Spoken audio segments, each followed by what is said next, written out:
Are you recording? Yes, let's start. It's good, it's right there. Okay. I hope I have enough space on my phone. No, I'm just kidding. Okay, so I'll start. School safety, increasing school safety measures. This was a passion of mine, so of course my presentation would be on it.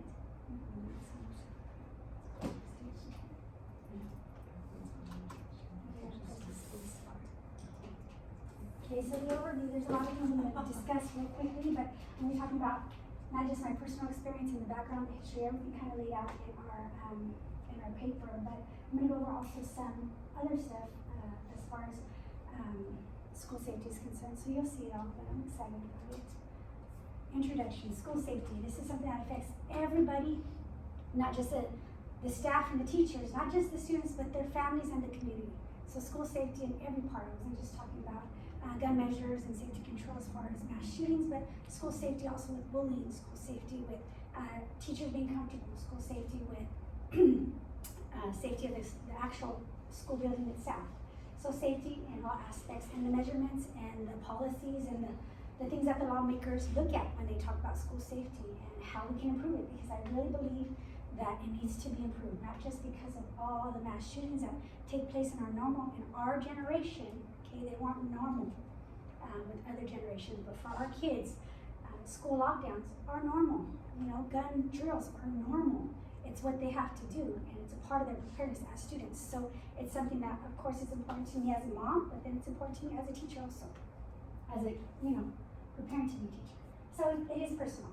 These are my kids. This is when they were in Texas. As you can see, the things in Texas were very different. Our experiences and them going to school for 10 years in Texas is what makes me passionate about it, because then we came here to California and there's a lot of differences in the way schools are run. We're in Houston, Texas, which is the 4th largest city in the United States.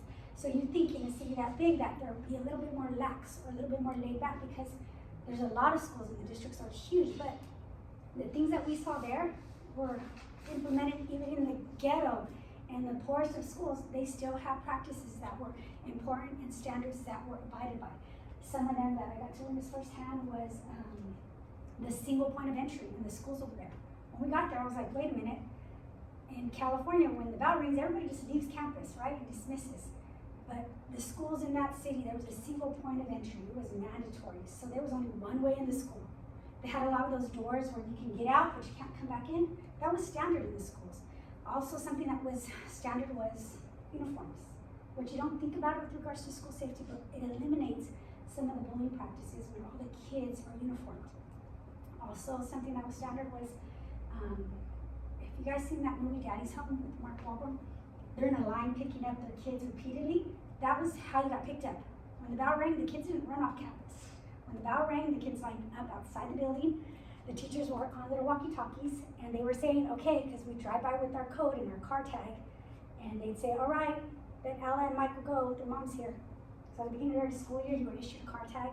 At the beginning of every school year, you had to pick whether your kid was a pickup, was a bus, or was pickup, a bus, or a ride.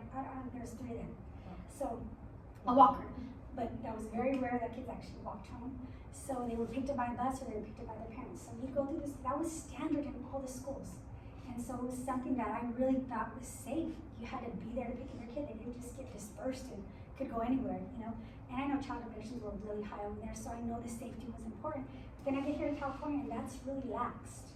A lot of things were missing. And so school safety is not only important to me because I have kids, but because I want to be a teacher. I want to be safe in my work environment. I don't want to be afraid or threatened. And it is personal. The background, and I didn't want to get a graphic picture, but school safety started in 1999 when Columbine High School was assaulted. 13 people were killed, 13 kids, one of them was a teacher, and 20 injured. That was the first time our entire nation had saw something of that magnitude. 2 gunmen went on campus and they killed people, killed kids. They just unloaded. People that responded, the first responders, didn't know how to handle the situation. The campus, the teachers didn't know how to handle it. It had never been done like that. That year, and when you look at data, that year, 1999 was the year that people did statistics for school safety because of Columbine. It was a horrific event in our nation, yes, but it catapulted school safety measures to existence. And so because of that and other events like it, we have had to increase the measures. So, for lack of a better example, every time something like that happens, lawmakers, school districts, superintendents, they get together and say, how can we prevent it?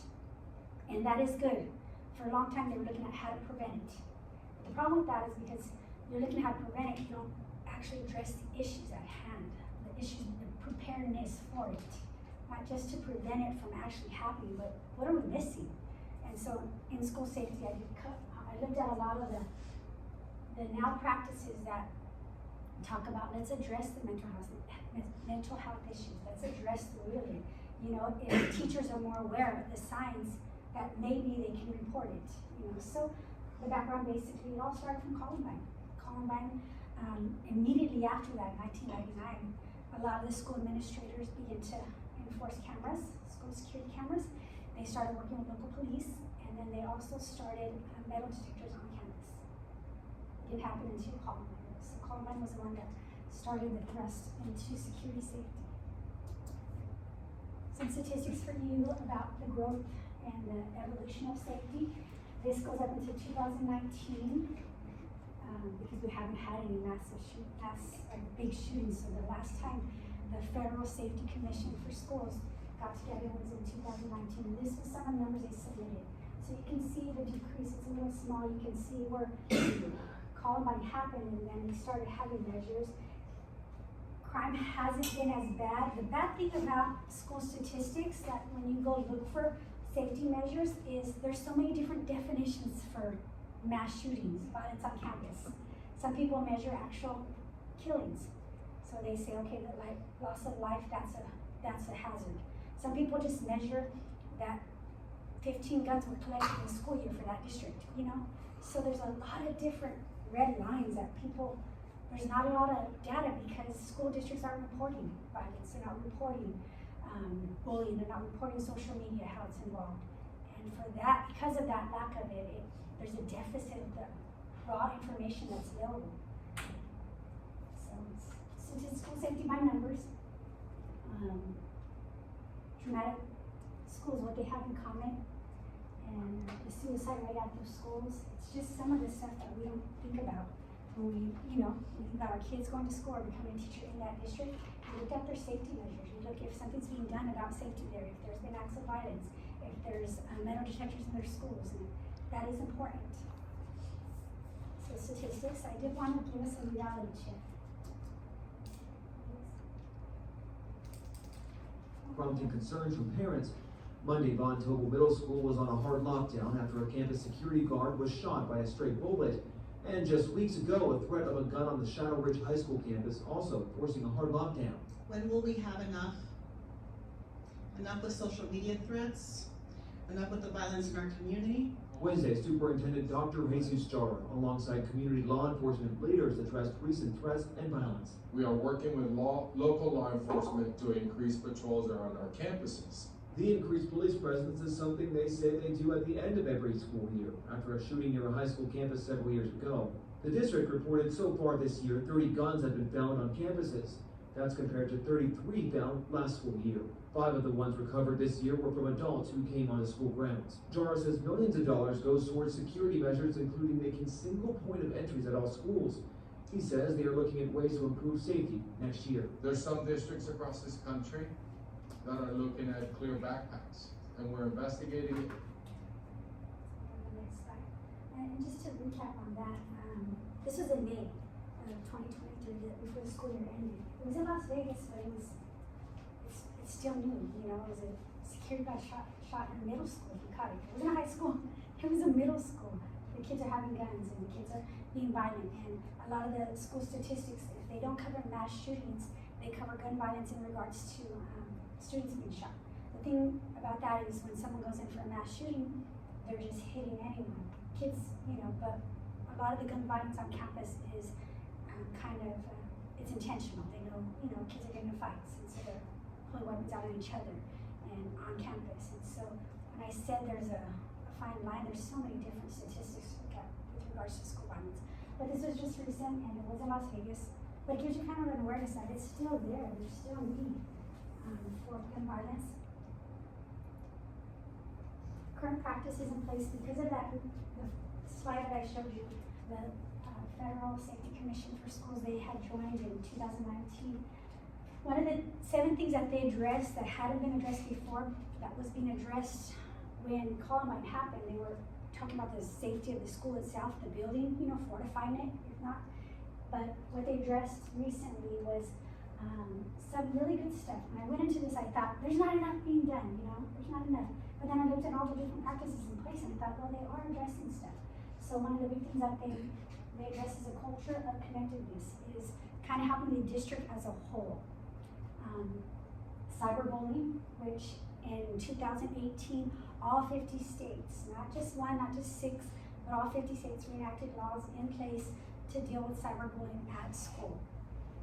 Mental health and staff training, something that is big right now, is there's some districts that actually have psychologists on campus, social workers on campus to deal with problem students. And so that's available to them. That's something that wasn't there 10 years ago, but it's important now. And so they're training the staff on how to have, you know, a checklist on what to look for in students that are problems. Anonymous reporting systems, it's relatively new, but most school districts, not a lot of them, but some of them have reporting systems available that if you see a student or a student has another student, they can report anonymously, like I seen a weapon on them, or they were talking about doing a gang fight, you know. So anonymous reporting, school building security, best practice standards have now been in place that schools have to meet. And so it was so funny, I talk about Texas a lot, but on the outside of every school building, in the ghetto or in the nice places, the nice cities, the nice parts of town, each school gets they get like a report card for the year, okay? And they're graded. I don't know if you go to LA and you see a restaurant with the letter A, right? If you're at a big city and you see a restaurant, it has a grade on the outside of the restaurant, because they have to meet cleanliness standards. They have to, and the county grades them, so there'll be a B on that restaurant, an A, right? Well, the same as in Texas, on the grade outside of every school, it'll say that they met the mark in 2013, 14, then 16 and 17 are missing, but they met it again in 18, so it's listed. 2013, 14, and 15, that they met the mark for standards in Texas. So that was something that was pretty cool to me, that the school, if I knew it was a good school, because they're meeting all their criteria every year. And then active shooter preparedness. Like I said, that's something that's standard now with our generation, these kids. They have active shooter drills. They practice going under their desks. The teachers practice locking doors. There's an alarm that sounds in the school district. I have kids in high school, and right before the end of the school year, they had to have active shooter drills. So this is stuff that's standard, and it's current practices that are in place, which is good. Somebody's caring about school safety. As you can see from Columbine till now, to 1999 till now, some of the things, you can see the increase that we're caring now more than ever about mental health. You see the green grows. We're concerned about the mental health of students in regards to safety. We now have active shooter, purple. We didn't have them before. Nobody was doing active shooter drills before, but we're now practicing across the board. Cyberbullying is being addressed. The culture of connectedness, connecting the school with the community around it. It's different practices of safety that are now implemented in their standard, which is good, because the generation that our kids are growing up in is different than the ones that we went to school. I went to school 20 years ago. I was in high school, class of 2020. So I was in high school after Columbine. I was there in 1999. I had to go back to school afraid because you didn't know what was going to happen. But now practices are in place, and states are adopting them little by little. It's not as great, but it is a gradual increase. Liturgy. So you think about, what are we thinking when these kids, or the acts of violence that take place on our campuses? So there's a few different, I was going back with behaviorism, and I was like, what meets this? But there was 2 that stood out, and I agree with completely. So here she's, like, his perspective argues that, and my kids didn't like hearing this, that if you create a culture of control in schools, okay, that more likely than not, if their behavior is controlled, they're less likely to commit a crime. So if our schools look fortified like prisons, the actuality is that it works in their benefit. They don't tend to go outside their bounds. Little kids to older kids, you know. So of course, the theory that humans used to be socially controlled. And in our schools, I was throwing statistics with my kids and saying, hey, you know, what do you feel about metal detectors? And they get all like, oh my God, you're invading our privacy, which is the culture for American teenagers, you know, to be free to choose and think, but it's somewhat limited us. And so yeah, taking away their freedoms might be necessary, providing a dress code might be necessary, doing those things, and maybe having 4 or 5 prisons as schools might eliminate some of the very dangerous situations that we find ourselves in. And then there's Bandura, his social learning theory states that we mimic those around us. And so if violence is being taught in the behaviors of the games that they're exposed to, or the social media that they're experiencing, then they're gonna replicate it. Basically, if there's, this stuff doesn't happen in other countries, you guys. It happens in America. Because our kids are being shown and having to replicate behavior that is normal for them. And so it's happening more and more. I'm not saying let's have a dictatorship, but at some point we need to stop and say, let's maybe not care about giving them so much freedoms. Maybe let's crack down on, and I'll talk about someone who's doing something that, you know, kind of inspiring, but these are theories. Some strengths, when I read about all the stuff that's being talked about with regards to policies and the lawmakers that do for school safety, I was like, wow, I didn't know all this was going on. There's a lot of strengths on what's, the bad thing is though, and I'll go right to it. So the bad thing is that there's no accountability. Not for superintendents, not for school boards, not for districts. They kind of just run their own show. Visalia Unified differs from Tulare Unified, even though they're the same. There's not a lot of accountability for these different policies to be implemented. No one's looking over the districts and saying, are you guys doing it? Are you guys, you know, mandating a single entry point in your school? Are you guys, nobody, states do it, you know, just different states have different people that act accordingly, but there's not a lot of accountability to have the standards met, to take away phones from students and say it's not allowed on campus, you know? Nobody's implementing the safety things that will help address, nobody's providing mental health counselors, you know, addressing the violent tendencies that we see. Teachers aren't being held accountable for looking at their students and saying, hey, that's a red flag. That guy needs to get some help. Nobody's having accountability. So I think that's one of the biggest things is there's a lot of things in different districts, in different cities, in different states that are working, but there's no way keeping everyone accountable to the same standard. And so, you know, it's a law problem, yes, but it's also a community problem. We don't hold anyone accountable. Some people go to the school district meetings and they don't say anything. I know that Alexis mentioned the Visalia Unified School District in April met, and 2 or 3 teachers that were brand new teaching to the district, they just walked out and they said their safety needs were not being addressed. And that's basically it. Nobody's being held accountable. They're saying and they're complaining, hey, we need to be safe, we need to be safe, but nobody's doing nothing about it. So that was the biggest weakness in safety measures, that they're great. They have some good districts that are implementing it, and then they have a lot that don't. And so safety is important. One thing recommendations, a call to action, some things that I did like from Texas that I thought, no, we could really enforce them. The law enforcement presence on campus. I know it's done for some of the high schools in Visalia, but it's not for most schools. It's not. Cops go and they do the roundabout runs, you know, during lunchtime, that's it. Majority of high schools in Texas, in Houston, Texas, the HISD district and the Texas City ISD district, they have cops on campus all day long, just kind of there to maintain security. I guess their presence gives a threat, you know? And so law enforcement on campus, student release practices, I was talking about maybe implementing something where there's an accountability. When the kid dismisses the school property, they're actually going somewhere. Visitor check-in, you have to go through a process of it. If there's a single point of entry in that school and you want to get in the campus or drop something off for your kid, there's a single point of entry, you have to check in before you can be allowed anywhere. You have to be buzzed in. I don't know about the schools in Visalia, but in Tulare you have to be buzzed in our schools. So you're on the outside waving to the clerk at the front desk, and they gotta buzz you in. That's quality safety. Uniform dress codes, I'm big on it. Clear backpacks, I'm great. Take away their freedoms because it eliminates the playing field for some of the bullying that takes place on campus. A lot of the feedback for mass casualty shootings on campus was that the perpetrators, their biggest complaint was they were bullied. They were going to get revenge on those who hurt them. Okay? I think it's like 97% of those people that shot up school campuses, or kids that shot up school campuses, was because they were bullied on campus. Okay? They were having a bad experience with people torturing them, so they went to get revenge. So we need to have mental health, clear backpacks and stuff, and they said we need to have mental health providers, and then also metal detectors, I'm big on it. put a metal detector at the front door, make sure nobody's bringing any weapons on campus. I don't want to be teaching afraid of somebody pulling out something, and I can't defend myself. So metal detectors, those are my recommendations. This is the gold standard. This guy, Mike is his first name. He got an award, I guess, the gold standard. His school district is the best in the nation, okay, with regards to safety ratings, okay. Mike took over the school district in Texas ISD School District.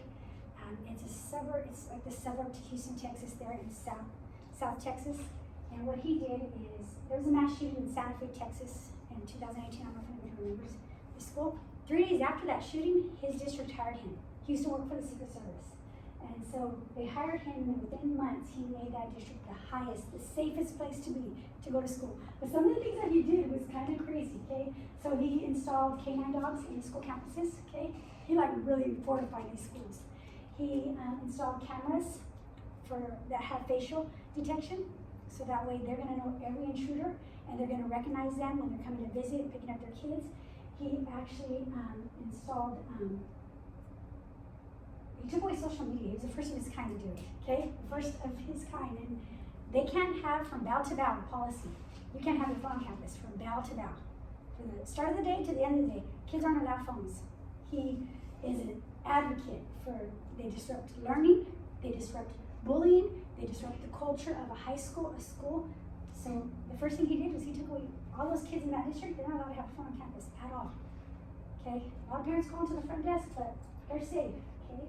He and his team, like I said, the first to enforce, they provided threat assessment training, they provided mental health providers on campuses, but he did this revamp that made him the best and safest school district.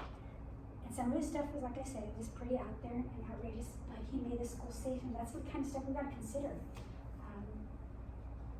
with our kids and with ourselves as now wanting to work. So looking like he sets the gold standard. In conclusion, so this is some of the stuff I was talking about. These are the car lines, and so they're not allowed on campus. They have to literally get in their car. The tags that you wear on your car every day. If I lost my tag, I was like freaking out. Like, what car am I picking the kids up in? Because I need my car tag. It's important. Clear backpacks, dress codes. The Walmarts over there in June and July are flooded with uniforms. You know, Target's flooded with uniforms because it is standard for schools, like I said, in the ghetto or in nice districts.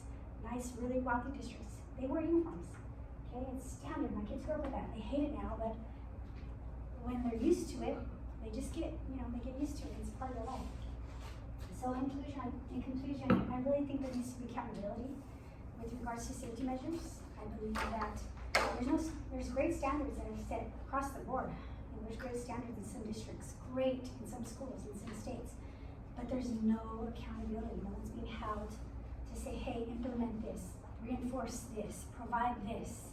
The state does offer a lot of money for grants. A lot of money is out there if the districts, take advantage of it and actually, like I said, are held accountable for safety measures. And that's it. Thank you guys. Are we gonna ask questions? Yes, go for it. I have a lot of. What do you think keeps administrators from doing what they should be doing? I think that nobody wants to take away kids' phones. I really think that it's like one of those soft issues that they get complaints from parents, okay? And parents want to fire them, I didn't go to the ball, but we're the same with uniforms and clear backpacks. You're addressing something that needs to happen, but for lack of, for fear, I guess, these districts aren't, a lot of them don't require financial, yes, you want to revamp a security system. That's going to require money from your district. But taking away phones and implementing policies that are, like clear backpacks, you can get it for $8 on Walmart for a backpack. It's not a big burden on a family. Once you start it, it actually eliminates, it's cheaper to have a uniform than it is to put regular clothes in regular school, every outfit's every day on your kids. It's cheaper to get a $5 shirt from Walmart, a collared shirt, have 5 of them for the week, wash them on Friday, it is cheaper. So I don't think it's a financial thing. I think it's the fear of getting tension, rocking the boat. Nobody's doing it. None of these districts do it. They don't provide single point of entries. Yeah, you have, our campuses are really open, I don't know if you know that. School campuses are so open, you could come from every angle, you know, and just invade a school, if a perpetrator could. But it required, hey, next year let's put up some fences. And we don't wanna fortify schools, we think it looks like a prison, we think that, you know, it's gonna bring down our ratings, I don't know, people aren't gonna wanna send their kid to my school, you know, district superintendents and school boards will feel that way. But if we're all required to do it, and if there's an accountability in place to, I think it would be different, but I don't know what stops people, I don't, I look at, it was a standard in Texas, I went there and that was just normal. In the, like I said, in the nice districts, poor districts, it was standard. And because it was implemented, it was abided to, you just knew life like that, you didn't know another life, you know, if we start saying that to kids in California, that the culture here, they wouldn't accept it. Yes. I'm not sure if you said, but, in Texas, you said that there was a police officer On campus. on campus. Cause in Uvalde, they had, a shooting there last year, and there was no police on campus. Is that Yes. cause it was like a, It's a suburb. Uvalde was a small city, and it still is. I think it's like the size of Pixley and early Mark. They're little tiny cities. So Uvalde, the mass shooting was at a tiny school where there was no fences. If you look at the pictures at that school at all, it was at the corner. There was houses around it, and I don't believe that district even. what if that district should have the same as every district in Texas? No? In a state that big, HISD, Houston ISD was different from the Texas City one. Mm-hmm. So each district had its own standards, just like California. So would that be something to look into, like, having all standards for Across, every? oh yes, Yeah, cause that's for not. each state to 'cause implement a standard, that would be ideal, It and then seems have like to we abide by were it.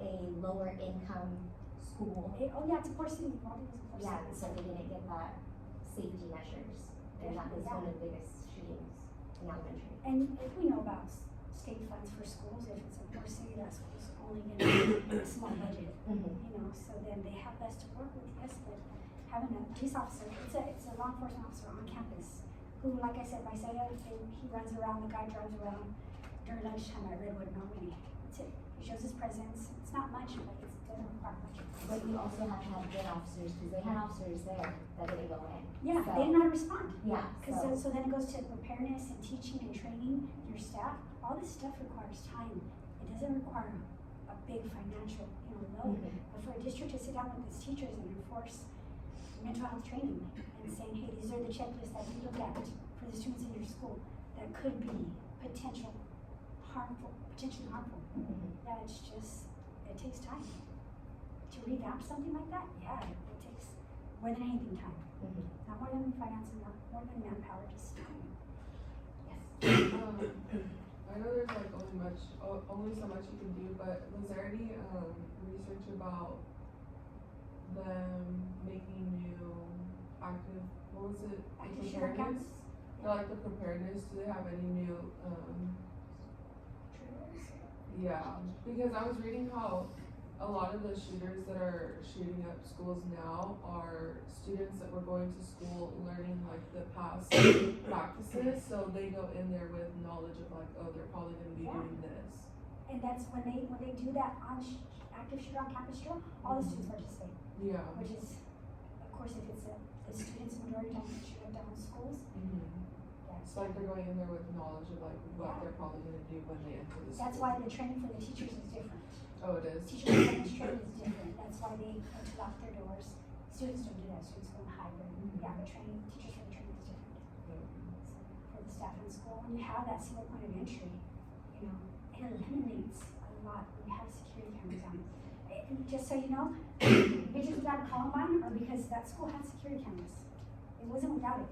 They had security cameras in their cafeterias, in their halls, everything's recorded. It's all been looked at. So that didn't deter invaders, you know, that didn't make it any better. But for lack of training at that time, the staff didn't know what to do. Police within the city didn't know how to respond. Interesting, good? Thank you. Do you remember when we made it, school?